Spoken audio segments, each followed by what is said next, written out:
Dear Ram Charan గారికి ముందు happy birthday.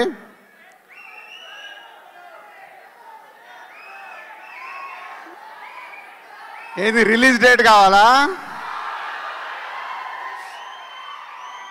సరే, మీ ఓపికలకు చాలా పరీక్ష పెడుతున్నాము, కానీ ఒక ఉప్పెన ఒక తుఫాన్ వచ్చే ముందు మనకు ఓపిక పట్టక తప్పదు. RRR తర్వాత వస్తున్న సినిమా కాబట్టి రామ్ చరణ్ గారు ఇప్పుడు మెగా పవర్ స్టార్ కాదు, గ్లోబల్ స్టార్ అయ్యారు.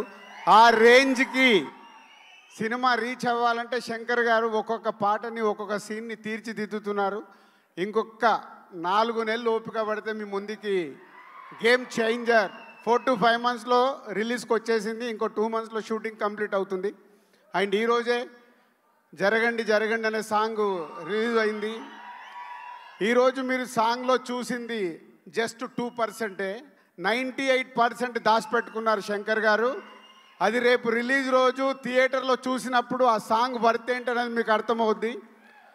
ఈ ఒక్క సాంగే కాదు, ఇలా ఒక 5 పాటల్ని శంకర్ గారు ఆయన స్టైల్లో డిజైన్ చేసి పెట్టాడు. మీ అభిమానులకి ఒక 3 పాటలు అయితే సీట్లలో కూర్చునే లాగుండదు, లేచి డాన్సులు చేసేలాగుంటాయి.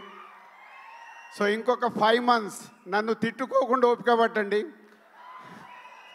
ఎందుకంటే చాలామంది నాకు మీరు పెడుతున్న కామెంట్స్ పంపిస్తున్నారు, అరే దిల్ మామ మాకు ఒక అప్డేట్ ఇవ్వు అని. పోతే దిల్ మామ అప్డేట్ ఇవ్వలేడు. పైనుంచి శాటిలైట్ నుంచి శంకర్ గారు ఇది ఇవ్వు అన్నప్పుడే నేను ఇవ్వగలుగుతాను. ముందు ఎలాంటి లీకేజీలు నేను ఇవ్వలేను ఈ సినిమా విషయంలో. సో ఇంకొక 5 months ఓపిక పడితే సినిమా మీ ముందుకు వచ్చేస్తుంది. అండ్ చరణ్ గారికి ఇది వెరీ స్పెషల్ బర్త్డే. క్లింకారా లైఫ్లోకి వచ్చింది. So Charan, keep it up. మార్నింగే ఈరోజు తిరుమల దర్శనం చేసుకొని హైదరాబాద్ రీచ్ అయ్యారు. సాంగ్ కూడా రిలీజ్ అయింది.